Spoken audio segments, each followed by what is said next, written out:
Viejo y cansado de vivir sin me encontrar mi consuelo, ha dado en pedirle al cielo que defina mi sufrir. Una gran siete morir, para su bien o por su mal, mejor morir en el monte que por ahí mal acompañado.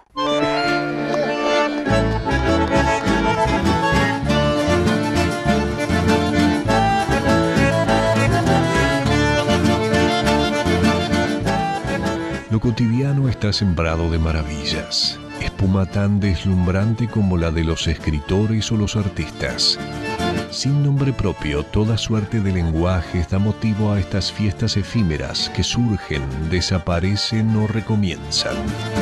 Las fiestas en el medio rural son una expresión que denotan identidades.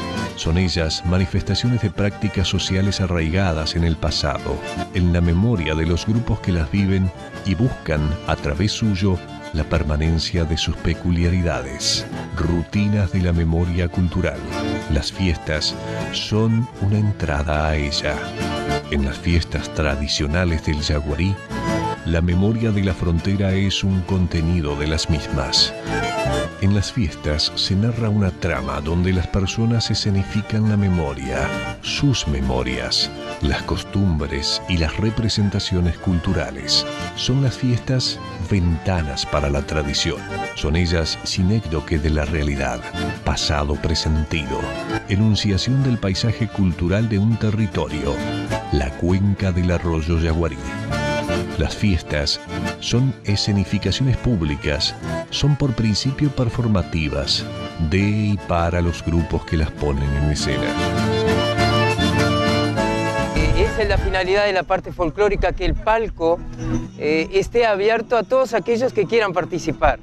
Tanto es así que los artistas vienen en forma prácticamente honoraria. El arroyo fue justamente el recurso con que contó la familia de la Puente para consumir el agua, donde lavaron su ropa cantidad de gente, aún hoy lo hacen, donde pescan y donde además ha servido para la agricultura, para la parte de la producción de arroz. Por la integración de la gente, por la cultura,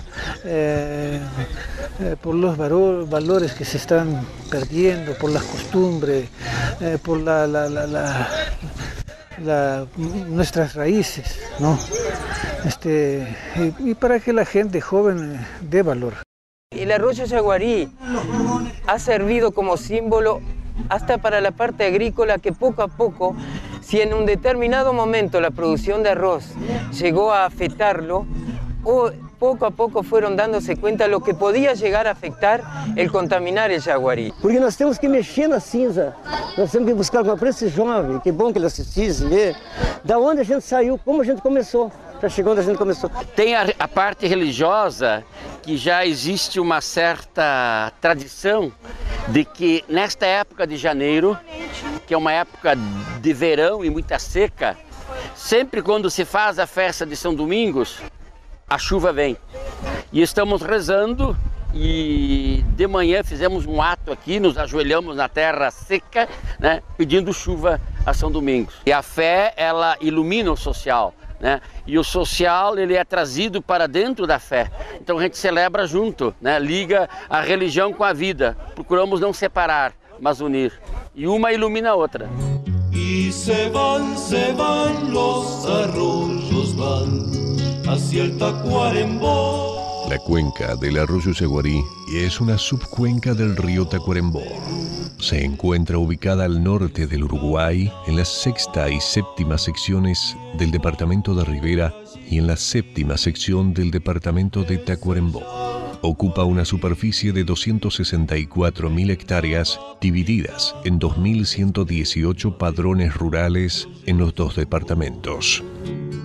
Su territorio abarca desde el límite de Rivera con Brasil, en el extremo central del departamento, sobre la localidad de Tres Vendas, hasta la desembocadura del arroyo Yaguarí en el río Tacuarembó, en el departamento homónimo, teniendo el arroyo un total aproximado de 187 kilómetros. Vuelve a renacer, misterioso monte. Capaz que lo que voy a decir no es políticamente correcto, pero yo creo que el patrimonio prehistórico no es de gran valor en la medida en que no está asociado a ninguna identidad cultural. por el exterminio de las poblaciones originarias, más que por la distancia, de tiempo medido en años. No tenemos una población que haya recibido el legado cultural de las poblaciones nativas. Sí, hay un legado biológico y ha sido bastante estudiado, pero que no hace a la identidad cultural. El territorio se conceptualiza a partir de una maraña compleja de aspectos que se vinculan con las dimensiones económicas, políticas y simbólicas. El sujeto, a través del tiempo, hace del territorio un paisaje, lo humaniza. La capacidad de transformar el espacio en territorio es en nuestro yaguarí una constante a lo largo del tiempo.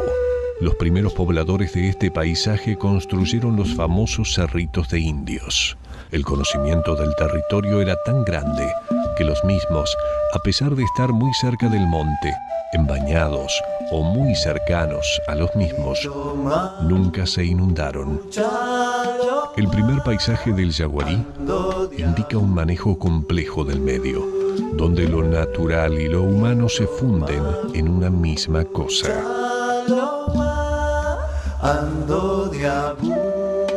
Toda esa zona, la confluencia del yaguarí y el caraguatá con el tacuarembó, toda esa, la desembocadura de estos arroyos en el tacuarembó chico y en el tacuarembó grande, en toda la zona de arenales que hay,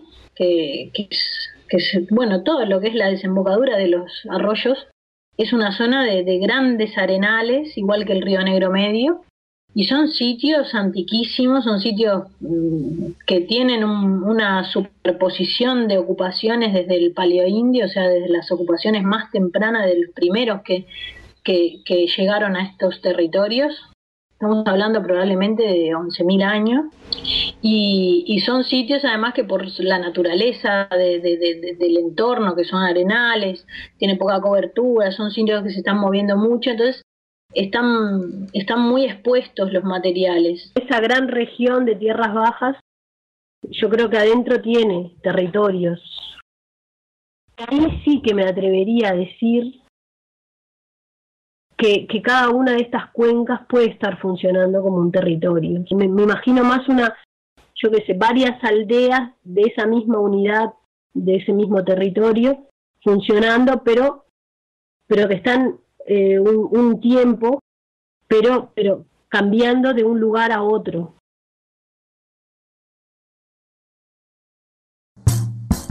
Más allá de las dificultades que sugieran los orígenes de los nombres, la palabra yaguarí indica su origen guaraní, la cual deriva de yagua, voz genérica que significa perteneciente a los mamíferos félidos, y del sufijo ri, que por su parte significa corriente de agua, arroyo de las fieras. Gato del monte, ¿cuál fue la gata que te Arroyo de las yaguatiricas es el yaguarí. En el pasado que tanto disipa, existía una voz guaraní que sería sinónima de yaguarí, la que Barrios Pintos nos acerca a través del documento expresado en estos términos. Rodearon los ríos y arroyos como el Guaguaré, venidos de San Borja. Eran los guaraníes que arrearon ganados en febrero de 1705 a las Misiones. Posiblemente hayan arreado más de 400.000 cabezas.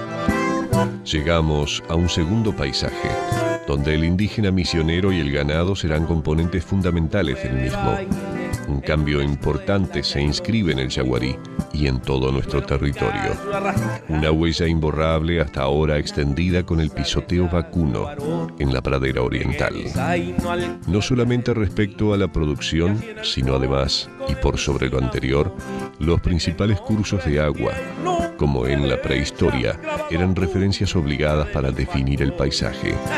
Los indígenas, viviendo en la región del yaguarí desde hacía miles de años, así como los demás grupos de la banda oriental, tuvieron sus costumbres alteradas de forma irreversible, y la suma de ganado vacuno y caballar, la fundación de poblaciones, la nueva religiosidad misionera y la noción de espacio y propiedad diferentes conspiró a su desaparición como colectividades. Se irá construyendo en este nuevo paisaje cultural una nueva matriz, donde la frontera y la pradera se funden como dos elementos determinantes. De esta nueva matriz saldrá un verdadero crisol étnico donde se mixturan y se niegan lo negro, lo europeo, lo aborigen. Historia regional, historia local, indispensable para entender la heterogeneidad de la conformación de un territorio nacional que se llama Uruguay. Y ni que hablar del pasado, digo, o sea, todavía no tenemos ni sabemos bien cómo atar ese pasado más remoto del periodo precolonial con el periodo colonial.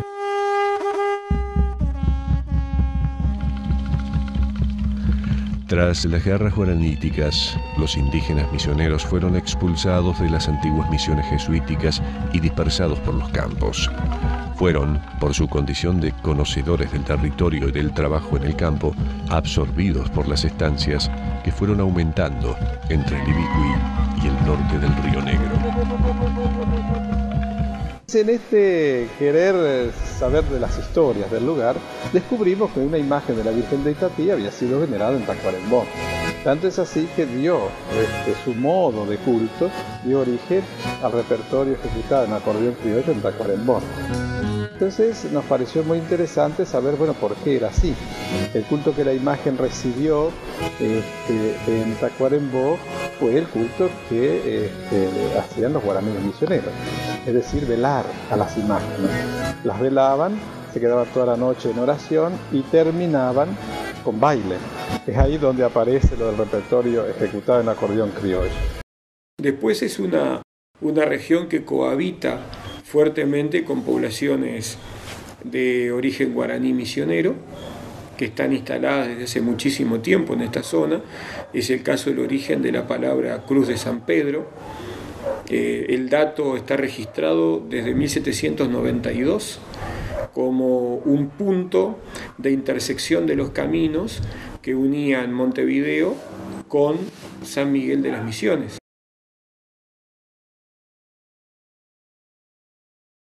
Todo este territorio y las estancias aquí instaladas básicamente producen para los saladeros de Vallé, de Pelotas y de Río Grande. Hay una vinculación social, política y económica, un modo de vida, sea en este territorio de Don Pedrito donde estamos ahora, o 50, 60, 100 kilómetros Uruguay adentro.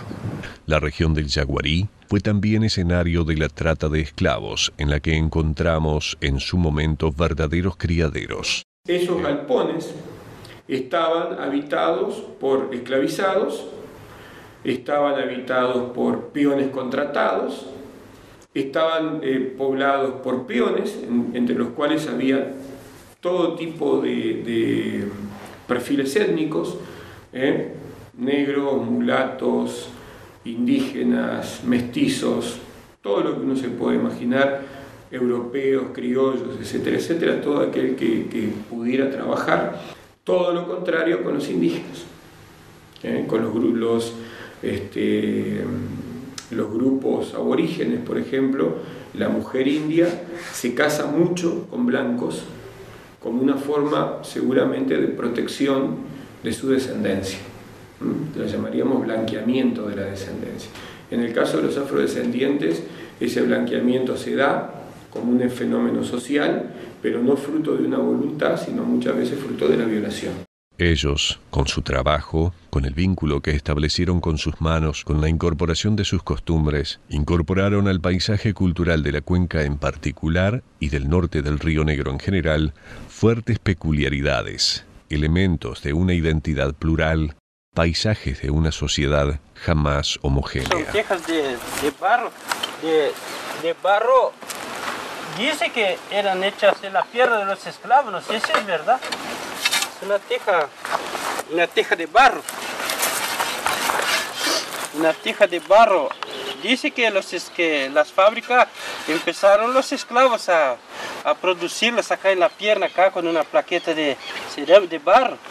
Y acá le daban la forma de esa forma de la teja, esa parte cóncava, en la pierna que hacían así.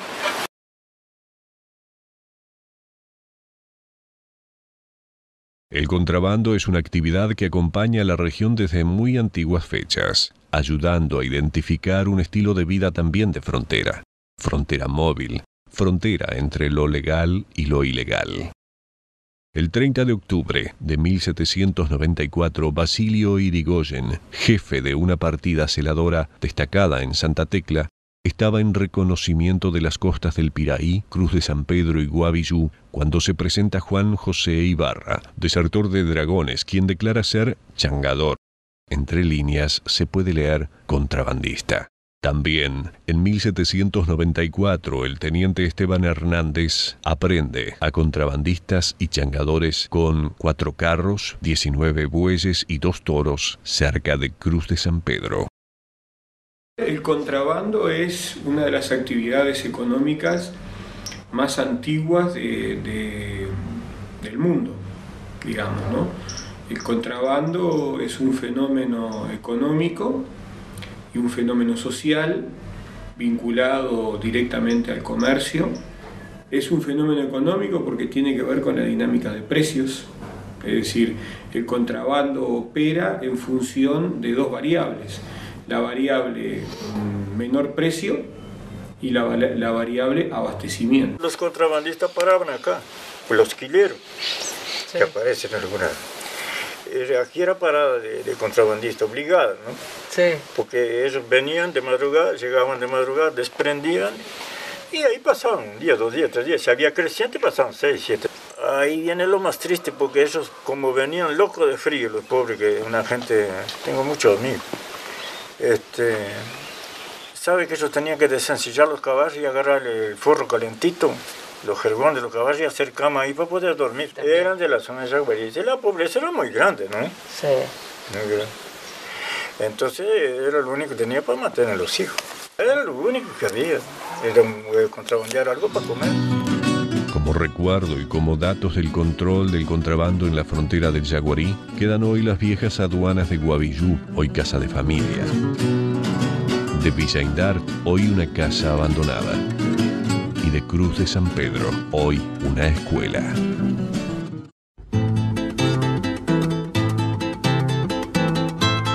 Si la actividad del sector primario, si los estancieros con sus estancias han sido agentes económicos fundamentales en este territorio, hubo también momentos para otras actividades productivas. Es así que a fines del siglo XIX se instala en la localidad de Cortume las minas de Cortume y en Las Flores funcionará un importante molino. Olvidos en la historia económica del Uruguay.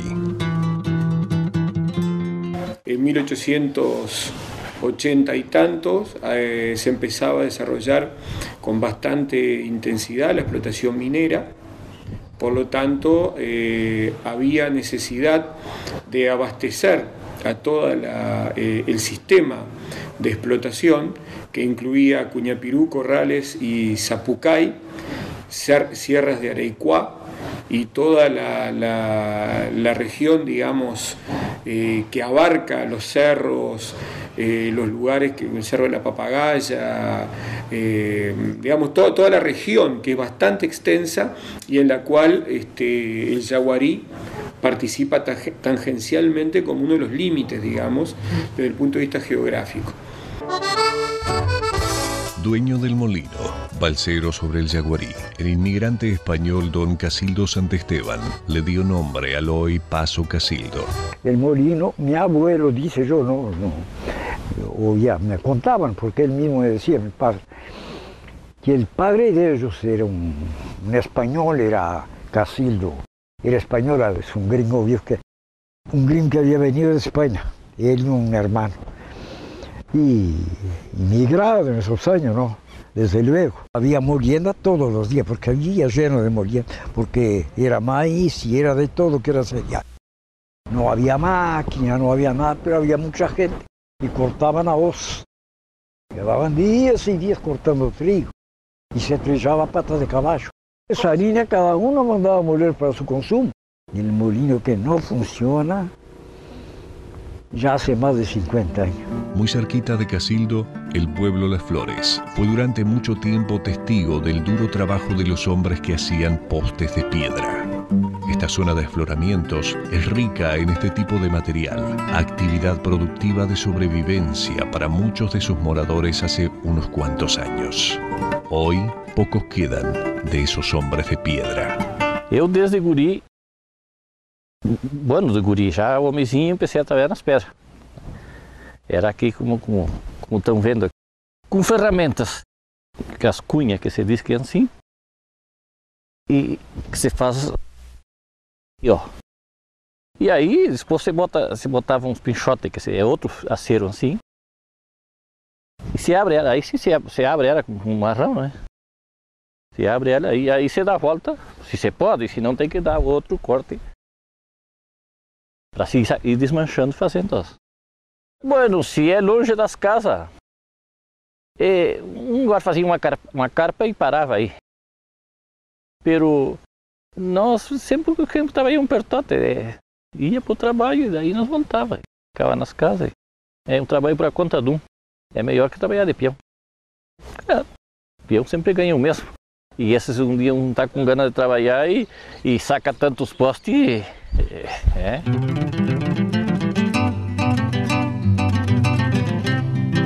De importante actividad comercial fue la región del Yaguarí, con sus poblados, haciendo parte de un circuito que unía el norte y más allá con las ciudades brasileñas de Don Pedrito y Valle. A la interna, las actividades comerciales se conectaban con la región minera de Zapucay y minas de Cortume, minas más pequeñas y pertenecientes al circuito cuyo epicentro era Minas de Corrales. Muchas de las localidades tuvieron sus orígenes relacionados con la actividad comercial a fines del siglo XIX. A toda esa gente de esas diferentes zonas que uno aprecia muchísimo, desde que vamos cruzando el arroyito que está cerca de... que vamos cruzando el Corrales, el Paso de Lemos, para llegar a la zona de Puntas de Corrales, Upamarutí, Tres Vendas dando la vuelta, el Poviño San Ramón, ese lugar tan... Pueblo San Ramón, 3 o 4 casas de uno y de otro lado del camino internacional, a la vuelta de los Mojones. Tres Vendas era por 3 comercios, las vendas 3 comercios que existieron y que existen también. Hay 2 comercios del lado brasileño y un comercio del lado uruguayo. Uno es allí lo de Vento, el otro era el de Peixoto, que era frente a casa, y el otro era allí en mi establecimiento. Entonces, antiguamente papá me decía que los fines de semana habían 20, 30 carrozas en cada almacén, porque allí se contrabandeaba mucho. Iba la harina de Uruguay para allá y entonces venían los carroceros que llevaban para Don Pedrito, y venía también el aceite, el azúcar, la yerba, todas esas cosas que venía la gente de Corrales, de los pueblos más grandes todo eso bajaba por ahí. El nombre de Paso a la Puente viene por don Antonio Hilario Lapuente, que fue un comerciante muy fuerte que hubo ahí. Sí. Después estuvieron los españoles Dogo o Dago, no lo tengo bien claro eso. Y tú te encontrabas con comercios en la línea importantes, más importantes que los que teníamos nosotros en el interior del departamento. Del nivel de lo que había en Corrales, en Bichadero, en Tranqueras o en La Puente mismo. El comercio de Jordi en Moirones y estos comercios que hablamos en La Puente eran comercio a nivel, y los comercios de la línea también. Mi padre vino del Líbano cuando era muy jovencito, creo que tenía 16, 17 años. Se vino es lo que él nos contaba, se vino en un barco de carga. Bueno, y cuando llegó acá al Uruguay, lo que hizo fue salir a vender chucherías, vendía con un cajón, salía por las zonas rurales, donde cuando llegaba pedía hospedaje, le daban. Después él se fue haciendo de a poco y ahí consiguió un caballo, después y un carro, y salía en el carro a vender. Ahí pasó mucho tiempo por ahí. Después se instaló, cuando se recuperó un poco, se instaló en Rivera y puso un comercio chico.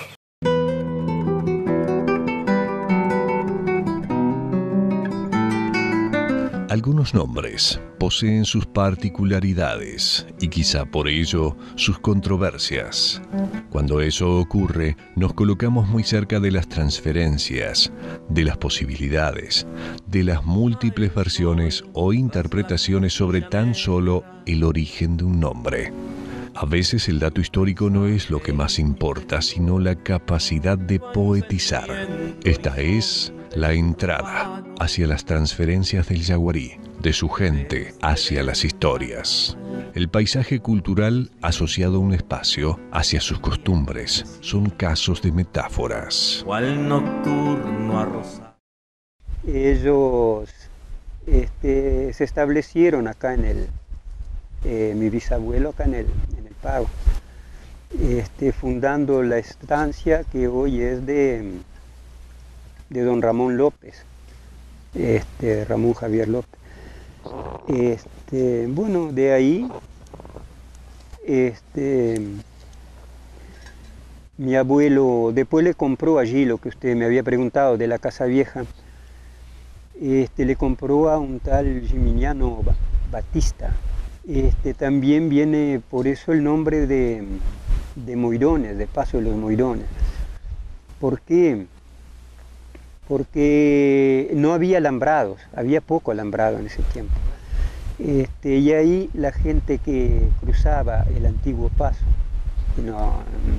era arroyo nomás, con un lugar más bajo donde se cruzaba, y una balsa para cruzar primero carros y después autos. Muy interesante el asunto del balsero, porque según la historia que llega a mí, el nombre de Moirones parte de ahí. Resulta que Moirones, en cada lado del río, en este caso arroyo, hay postes que sostienen la maroma.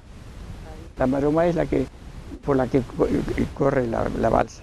Sostiene la balsa en el agua, presa acá y acá, entonces ella corre por esa, la maroma. Y cuando está la balsa y eso así, que están los postes, todo eso, empieza a decir, allá, ¿dónde pasaste? Pasé allá, ¿dónde hay aquellos moirones allí? Paso Casildo,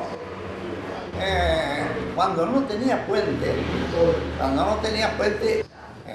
pasaba la gente en el arroyo, los pasaba para allá, los pasaba para acá, los pasaba para allá, para acá. Es una balsa. Y el que cuidaba la balsa esa fue don Casildo Santesteban, oriundo de estos otros Santesteban que están ahí. Don Casildo Santesteban, que fue el puentero, que fue el balsero, que fue a cuidar la balsa, era de ahí del Paso Molino, y fue para Yaguarí, fue el asunto de la balsa. Y ahí quedó muchos años pasando gente para allá, gente para acá, gente para allá, gente para acá. Entonces fue quedando Casildo, que a final de cuentas quedó el nombre de él, así en el Paso, quedó el nombre de Casildo. Paraje Los Vázquez, porque acá era una sucesión de Vázquez. Los dueños tenían un campo grande acá, o toda esta zona, y fallecieron los viejos, y los hijos al repartir quedaron todos pobres. Entonces después fueron casándose los hijos, los nietos, y poblando, y se formó un pueblo acá. Las Flores había muchas casas, y había una casa grande que tenía unos jazmines, unas rosas alrededor ahí. Y entonces se encontraban las personas para ahí, no, ¿cómo te va? Tanto tiempo que no te veía, tal, esto, aquello, lo otro, no lo veo desde los padres. Mirá, ¿qué tal si nos encontramos domingo en Las Flores? Ah, ¿cómo no? No. Las flores era un lugar, era una casa, como les digo, muy llena de flores, donde había muchas señoritas ahí. Y entonces quedaba el asunto de no se encontraban las flores, no se encontraban las flores. Lo poco que sé es eso, que fue una curtiembre que existió acá. Creo que antes de las minas, pues las minas vinieron al fin del siglo XIX, que hubo acá, creo que fue un poco antes de eso, que hubo una... Inclusive por la denominación se ve que eran portugueses o como que los límites estaban pero no estaban. Cuando eso había mucho portugués brasileño acá y la denominación tú ves que había mucha influencia de Brasil. Esto era Ceibal. Allí donde ustedes pasaban era un monte de Ceibal. Y entonces los carreros, porque en ese entonces no había, como le digo, no había vehículo, era todo tirado por caballo, tirado por buey, todo así. Y ellos acampaban ahí y había mucho abrojo. Usted no conoce el abrojo. El abrojo es un fruto que da de esta altura y da una semilla larga así, pero usted no la puede tocar. Y ahora quedó abrojal y es abrojal. Pero el nombre de antes era Ceibal.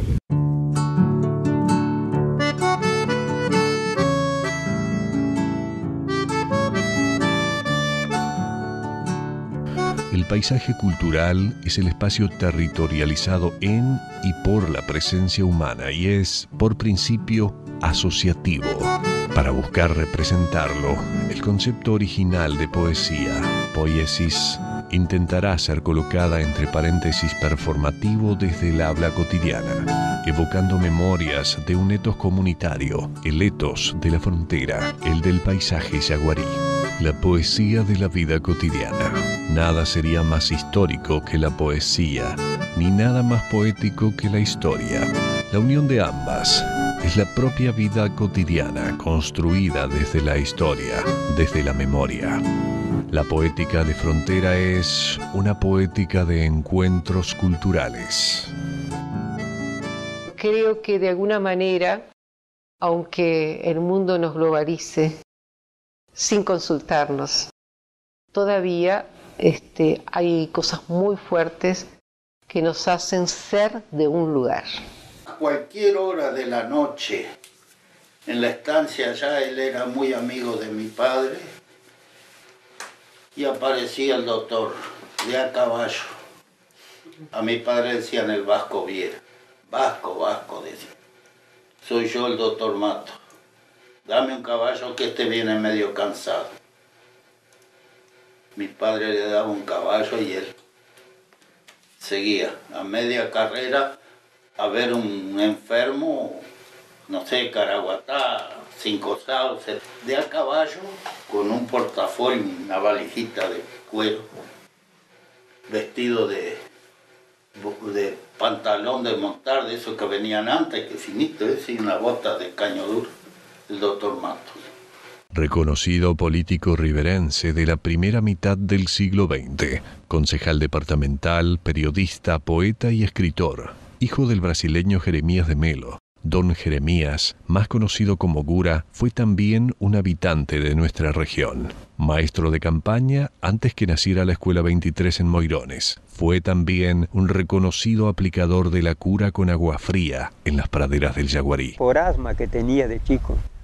Entonces mi madre me levantaba de la cama y era un baño de agua fría de mañana en invierno.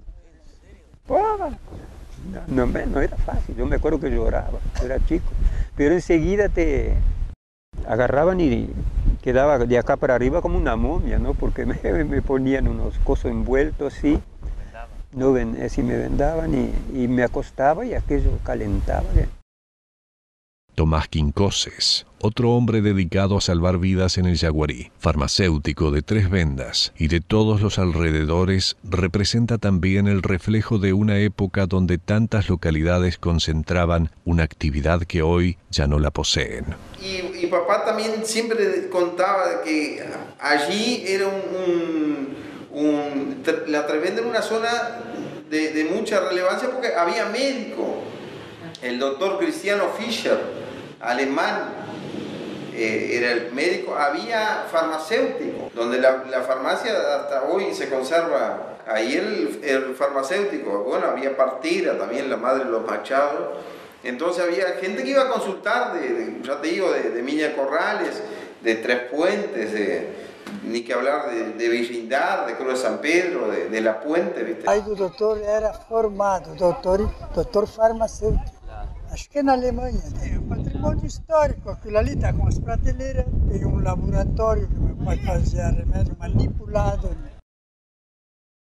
Por las bandas de la Brojal y también en la primera mitad del siglo XX, estuvo viviendo, trabajando en las actividades de campo, con comercio y dedicado a las homeopatías, don Alcibíades Pipí Barcellos. Épocas y lugares donde las distancias y la ausencia de servicios de salud eran parte del espacio humano. Hoy ni su casa existe. Y me acuerdo que fuimos criadas, ¿viste? Cuando con la fiebre nos bajaban con homeopatía. Porque él le ponía el número, cada una creada por él tenía. Y yo eso, ¿viste? Eso yo recuerdo, que era él tenía como una biblioteca, pero así con vidrio, con reparticiones. Entonces ahí tenían todos los frasquitos, que hay cantidades de gente de campaña que te dice, y a mi padre, ya te digo, lo curó él de tifus en campaña. Junto a los habitantes autóctonos y a los africanos, los hijos de Europa, los brasileños y los ya identificados como uruguayos le dieron contenido demótico a nuestro territorio. Del distante País Vasco vendrán algunos de nuestros personajes. Haciendo escala de varios años en Colonia, arriban a este distante norte don Joaquín Damboriarena, don Gregorio Indart. Del viaje que hicieron a más de 110 años, restó solamente las ruedas de la vieja carreta que trajo a Joaquín y a su familia. Juntos recalaron en Rivera y por caminos diferentes sus rumbos se alinearon en el Yaguarí. Joaquín Damboriarena se transformó en el patriarca de una poderosa familia de empresarios rurales que hasta hoy producen en la región. Don Gregorio, dueño de campos en la línea divisoria sobre la Cuchilla, al donar terrenos ideó nada menos que un poblado, instituyéndose en el padre fundador de Villa Indart. Una escuela y una... El primer establecimiento de él fue la estancia Batoví. De salida era 2 o 3 mil hectáreas. Se llamaba Joaquín Damboriarena. ¿Qué habrá pensado Juan Gregorio Indart cuando se le ocurrió donar todo aquello para que se construyera específicamente escuela, iglesia, plaza, los años 20, 30? Como que eso va alimentando una sensación de que lugares creados para tal cosa, pero que no sé, a lo mejor intereses de otros lados no permitieron que llegara a cumplirse el sueño de Juan Gregorio. Nuestro otro personaje es un hijo del municipio de Don Pedrito. Nacido en la histórica Ponche Verde, supo ser político de 2 países. Un reformador agrario, un líder político, un referente religioso de las nacientes del Yaguarí. Testigo directo de los cambios del siglo XX, Érico Barruti fue un referente en Tres Vendas. A través de estos protagonistas se intuyen los componentes semânticos del tercer paisaje yaguarí. O Érico Barruti, eu acho que até foi grande nome político, ele era, né? Foi subprefeito de Dom Pedrito. Subprefeito, tinha amor olha, por essa comunidade, como eu disse, que na minha concepção, eu acho, ao meu ver, que ele nessa pequena extensão de campo que ele tinha aqui, ele fez praticamente uma reforma agrária, porque não sei, olha, mais de 20 famílias moravam. Papá carneaba todos los meses, carneaba una vaca y repartía entre esas 13 familias, repartía la carne. Eso podés preguntarle a cualquiera de lo que tienen hoy más de 60 años que te cuentan. Era una persona muy desprendida, No, él no necesitaba una persona que ¿cómo te voy a decir? Papá era muy humanitario y muy religioso, por supuesto. Por supuesto que era muy religioso.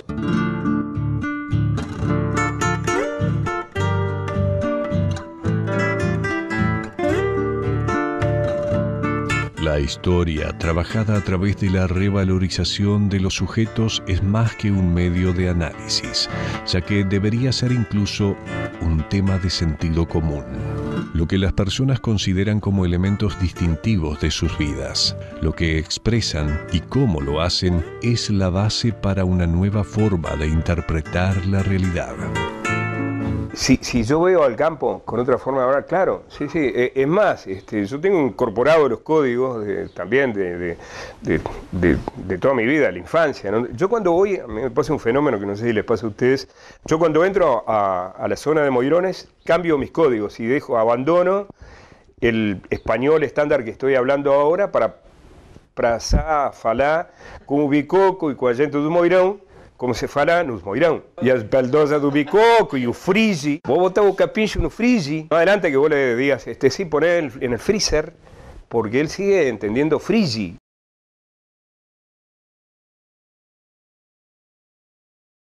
Yo creo que, además de ser la matriz, ¿verdad? Ella es la que asiente, es como la que surce, borda lo que es una cultura familiar. Y creo que ha cumplido un papel extraordinario, muy valiente la mujer al permanecer entonces en la campaña. Ha sido la que curaba, ha sido la enfermera, que llevaba muchas veces el alivio de un lugar al otro en la estancia. Ha sido la partera y también la que muchas veces vencía las enfermedades. Han sido las vencedoras. Ahí fue que aprendí a trabajar y quería que mis hijos tuvieran algo de estudio para que no pasaran el trabajo que pasamos nosotros, que yo pasé, que no estudié. Y trabajo porque trabajábamos en el campo, yo trabajaba en la casa, trabajaba en el campo, yo vendía leche, yo hacía toda la tarea de la casa para ayudar, ¿cómo te voy a decir?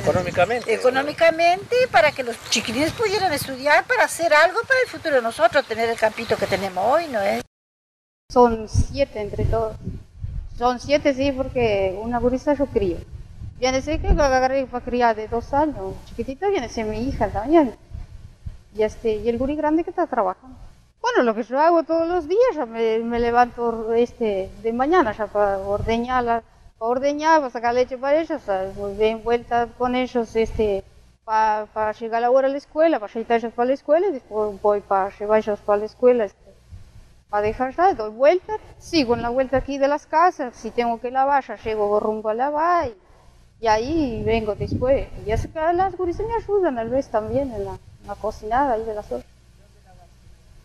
Yo lavo allí ahí en la zanja, ahí. Hay una buena agua allá abajo. Nasci na Cruz São Pedro. Fui parteira depois de muitos anos, né? De começo eu não me animava, dizia, eu não tenho medo, mas enfrentava, ia na coragem. E ela parecia anêmica, magrinha, 17 anos, primeiro filho. Aí segui rezando e pedindo que Deus Nosso Senhor me ajudasse, que era 2 vidas que eu ia salvar. Aí quando eu digo, agora sim a cabeça, não sei como é. Se por acaso eu achasse que não ia sair a cabecinha, eu ia chamar o pai da criança e puxar. Mas graças a Deus não foi necessário. Nasceu a criança. Era um guri, graças a Deus. E foi o último. Que depois no outro dia eu contava, eu fiquei tão nervosa. Deixei uma coisa assim de partejar ali no chão, na grama. Botar um colchão ali. Mas foi lindo mesmo.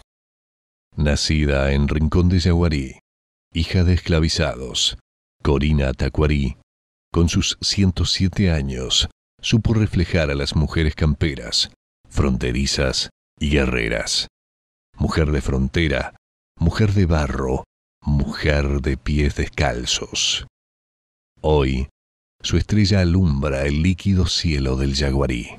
En ella y en todas ellas está la rebeldía. Nós morávamos no rincão assim, porque a minha casa ficava como isso, assim. Aqui veio Jaguari. E aqui, do outro lado vai a Maçanga, né? E nós morávamos lá em Riva, na Oxia. Eu era lavandeira, era um desfile, aqueles arames, todos passavam tapados. Todo dia, todo dia. Amanhecia o dia.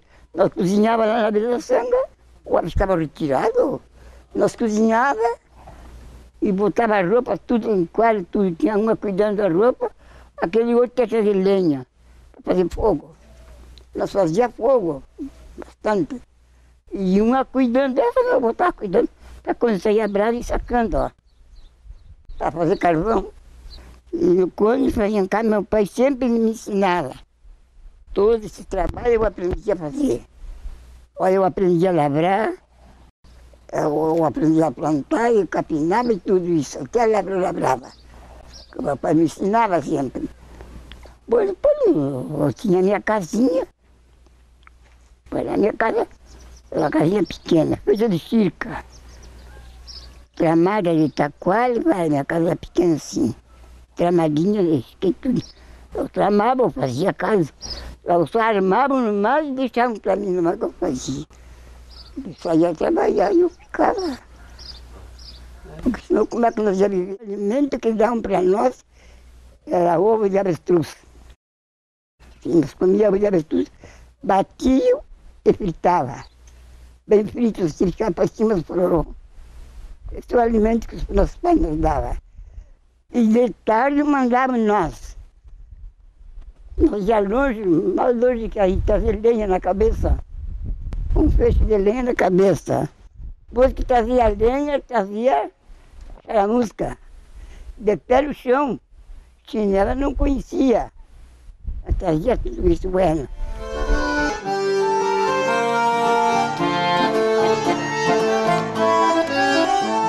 La música es arte que expresa el espíritu humano. A través del canto y de los musiqueros locales, el paisaje del Yaguarí se hace armonía. En la letra, en la expresión de los músicos que le cantan al ser humano y su entorno, el territorio se hace poesía. Yaguatirica gato face, ojo y lado de Boitatá, allá en el monte voy te espero para... Tengo recuerdos que son míos y recuerdos que no son míos. Lo que se llama en música la memoria afectiva, ¿no? Uno de repente estudia una pieza de Vivaldi o de Bach o de Beethoven y al mes, si no la repite, se olvida. Pero uno escuchó una música ranchera en un baile de campaña y no la olvida nunca más, ¿no? Siempre la tiene en la memoria, en los dedos. En los Moirón, y yo era un gallo arrastrando el ala.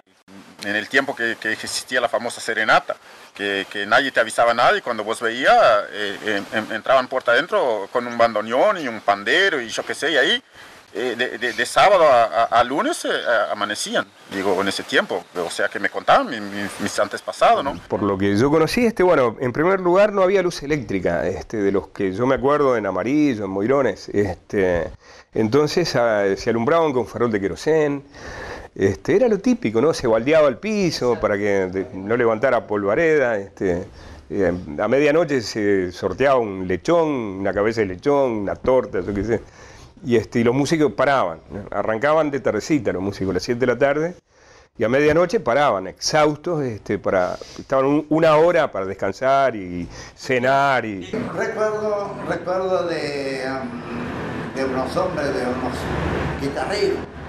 Había uno que lo llamaban el Indio Medina. Sí.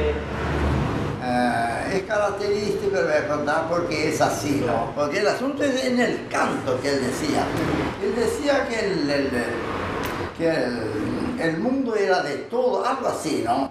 Que los pagos, el mundo era de todo. Que vinieron estos gringos a separar la gente, poniendo alambrado, no sé cuánto, pero que él, como oriundo y hijo de aquella tierra, no respetaba esos mandamientos ahí. Pero usted tenía que verlo cantar. Porque una cosa es yo decirle acá y otra cosa es verlo cantar. Era emocionante la forma del tipo cantar. Me evoca un pasado que yo no lo viví, pero que uno trae en sí, en el presente, en el cuerpo de uno, en la memoria genética, trae a los ancestros. Uno es los padres, ¿no? Y uno es también los abuelos y los bisabuelos, y ese pasado está incorporado en uno. Entonces, la evocación que hay es muy fuerte. Anécdotas por ejemplo, fenomenales, contadas por el Bicoco, que es un gran contador de anécdotas, del bandoneonista, uno de los primeros bandoneonistas de Moirones, que era Diodato Ley, un moreno que en la tardecita llegaba, sacaba el bandoneón y se ponía a tocar el bandoneón en el pueblo que está en una hondonada, un poviño de Bayo, y los vecinos salían a la puerta de los ranchos a tomar mate, a la puerta de las casas a tomar mate y escuchar a Diodato. Y por ahí se ponía a payar o a improvisar y se metía con la gente, por ejemplo, se metía con Benito Delgado, hasta que lo entraba a provocar, ¿no? Le decía cosas más fuertes. Ese es negro do Benito, fede más que un furón. Aquí nos moirán, rimamos. Entonces el Benito dice que ensillaba el caballo y que se preparaban como para una guerra. Entonces todo el pueblo, y le ataban la cola al caballo, y uno se ponía el pañuelo blanco y el otro el pañuelo colorado por las divisas, y se atacaban, ¿no? Lo que pasa es que los entornos, los lugares, los paisajes, la gente nos ayuda a componer, nos ayuda a escribir cosas sobre esa gente. Pensamos que esas personas son referentes de una poesía, de un lugar, de una comunidad determinada, que hay que hacerla conocer. Y a veces un libro, una imagen no llega tanto, no es tan abierta como una poesía o una canción ya determinada. Una canción en un medio radial o en un medio televisivo tiene otra expansión. Y el poeta usa esas palabras metafóricas para llegar a decir algo que existe pero que no se ve. Nací en Abrojales, ahí me viene costeando el jaguarí. Y sí, ya llevamos como 4 mudanzas, siempre costeando, ¿no? Siempre costeando el jaguarí. Ahí agarramos para abajo, el jaguarí para abajo. Sí. Llevamos 10 años ya con los bandoneones de Moirones, porque yo ya llevo como 50 años ya de música.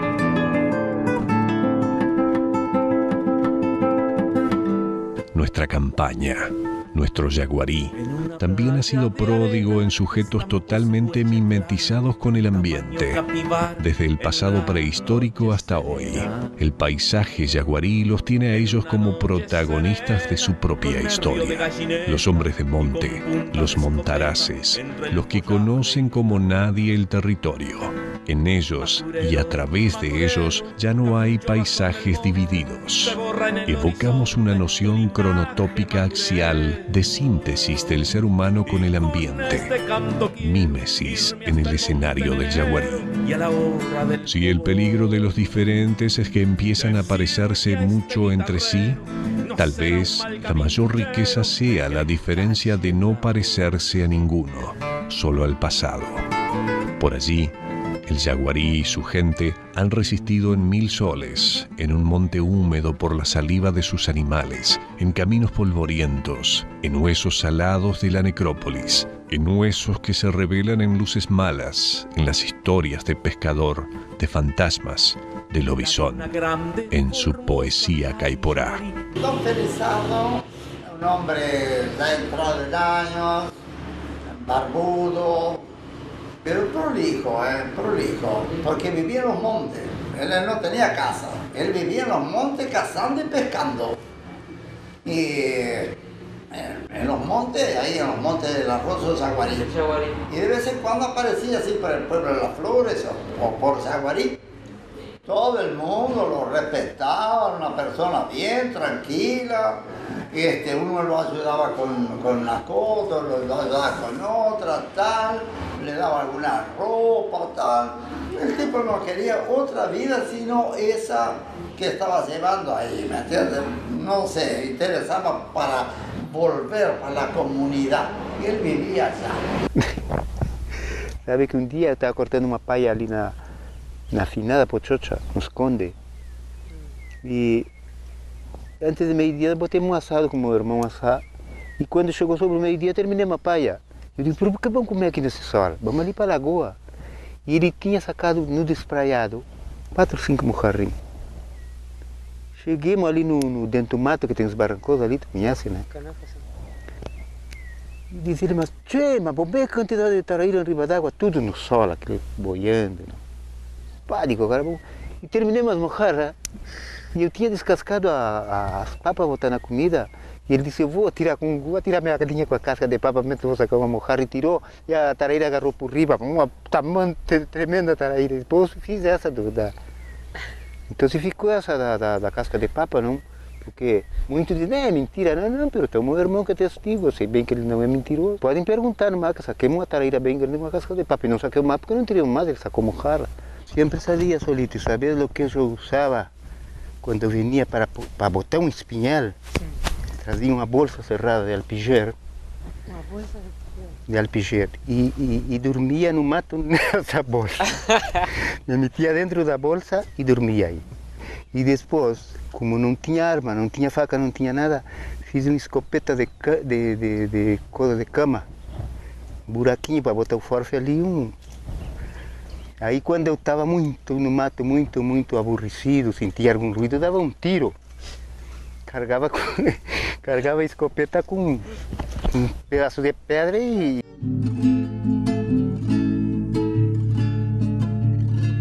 El tiempo, siempre implacable, siempre marca cambios. Y el ambiguo y desconcertante progreso llega también, cambiando producción, cotidianidad y las vidas de los sujetos. La campaña del Yaguarí no es ajena a dos grandes problemas de toda la región. Por un lado, el éxodo rural, y por otro, quizá, la otra cara de la misma moneda, la pobreza. Fenómenos de la realidad social que se complementa solo para conformar un paisaje de grandes ausencias. Estamos caminando por los pretiles de la soledad, espacios abandonados derrumbándose y haciendo estallar el ojo del destino en el Yaguarí. Progreso que hace al tiempo girar hacia atrás.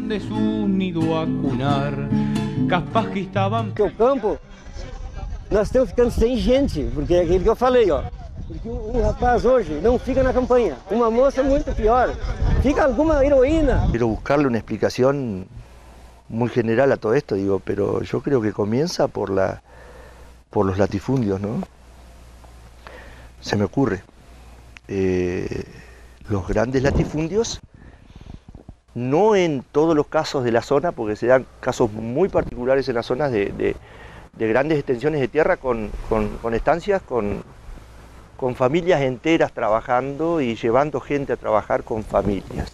Íbamos al pueblo de Rata y ahí íbamos a encontrar cosas que fueron muy difíciles en toda la constitución de la familia, la forma en que vivía la gente, la parte material, la parte humana, la parte intelectual de la gente, ¿no? Y la pureza y las ganas de ver algo y de aprender.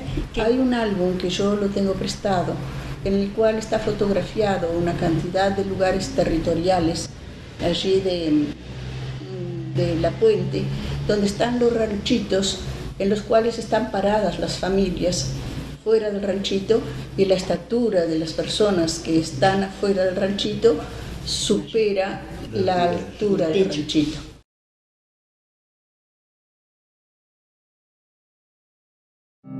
Para llevarle a mis padres versos vivos al panteón del lugar donde nacieron y volvieron con razón para enseñarnos el rumbo, el destino y la canción. La muerte es siempre un componente fuertemente simbólico. El tratamiento del cuerpo, el destino que se le da, así como el estado de la necrópolis, señala un estado de situación, el lugar que ocupa la muerte. Son innúmeros los panteones que encontramos a lo largo del paisaje yaguarí, denotando quizá, entre otras cosas, la distancia de los centros urbanos y la imposición de enterrar a sus deudos cerca del lugar donde vivieron, ya que en su memoria son tumbas de muchos años atrás. Pero el significado probablemente más importante que escondan sea el peso que ese lugar tiene justamente desde lo simbólico, que indicaría la necesidad de no querer ser olvidados por los que se quedaron. Sin embargo, tan doloroso como puede llegar a ser la partida de un ser querido, puede también serlo el abandono de la necrópolis, eco callado por una generación hambrienta. En el muerto el silencio, frágil ser que aguarda la inmortalidad que escuchamos. Muerte del recuerdo, silencio y olvido. Antes se vendía mucho y había gran cantidad de gente con libreta de esos pensionistas y bueno.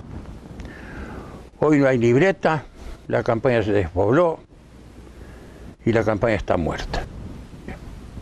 Este boliche nuestro nomás, bueno, este en este momento ha clausurado, porque mi gurí lo clausuró y iba a cerrar. No, porque no da para más, yo. Tuvo su época y ahora cambia todo y no.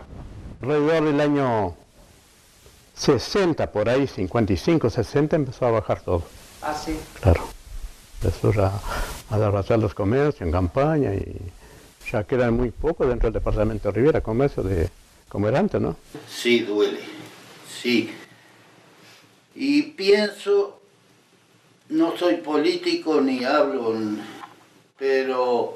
en política, pero le voy a decir, me duele que hablen en la población de las campañas y cada día habemos menos.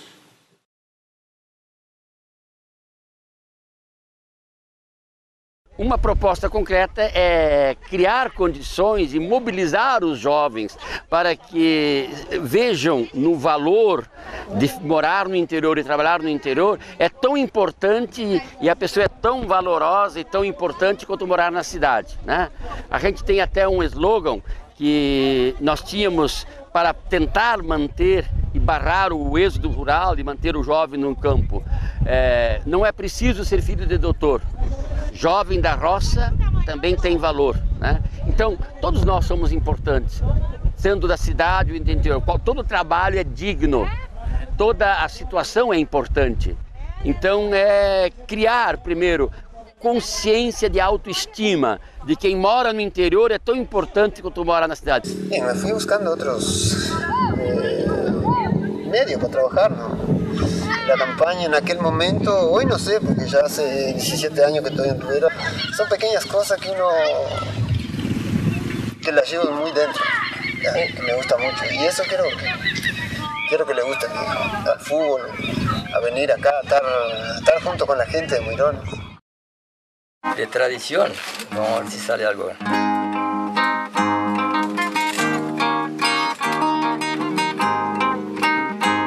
Memoria sin ser discriminada por la historia. Historia con memoria enunciada por los protagonistas. Leve silencio u olvido denso. Voces que no se decían y que exigen ser escuchadas. Ni el centro ni la periferia, sencillamente la frontera en performance. Paisaje yaguarí. Me encanta lo que hago, digo, los niños, el grupo, los padres. Es una zona muy linda estas juntas de Abrojal. Y bueno, digo, es una forma de estar en contacto con la naturaleza, ¿no? Y con la gente lejana a nuestra realidad, a la mía por lo menos, que siempre trabajé todos estos años en la ciudad. Entonces los niños, digo, tienen sus necesidades, la diversificación de niños, de familias, las necesidades que tiene la misma zona, digo, como que dificulta eso y es lo que los hace también un poco tímidos, digo, como que la parte de lenguaje hablan poco, ¿viste? Cuando te gusta realmente, no lo haces por la carrera, digo, no lo haces por lo económico, sino que lo haces porque te sentís bien, porque te realizás. Bom, vou tocar um Uruguai então, que é o Gajo Azul. Bárbaro.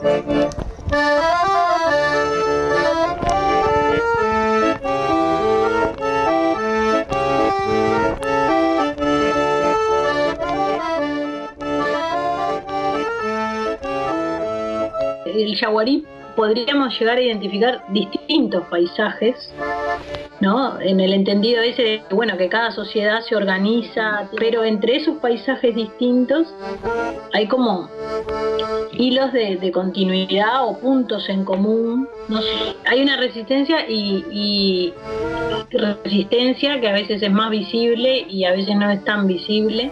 Sí, de rebeldía, de resistencia y a veces hasta de lucha. Todo, estamos en una zona riquísima desde el punto de vista ecológico y muy amenazada.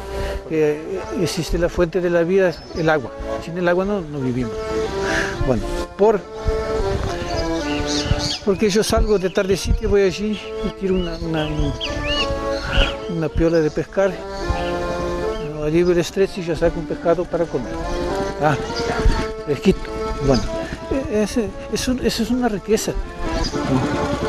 Así natural como él está, sin tocarlo. Es una riqueza que nosotros tenemos y tenemos que cuidar, de la obligación de cuidar. Porque es una vida que nos está dando vida.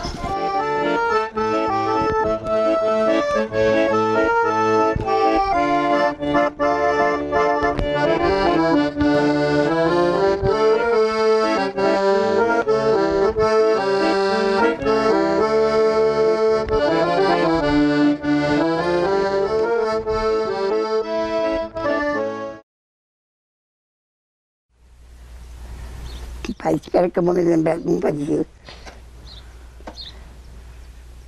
Eu disse, se eu me animo, eu vou dizer um pedacinho. Carillo na manhã, herido foi cair em mi ventana. Yo de falda le cuidaba y de noche yo le di lo que le faltaba. ¿Aprendeu?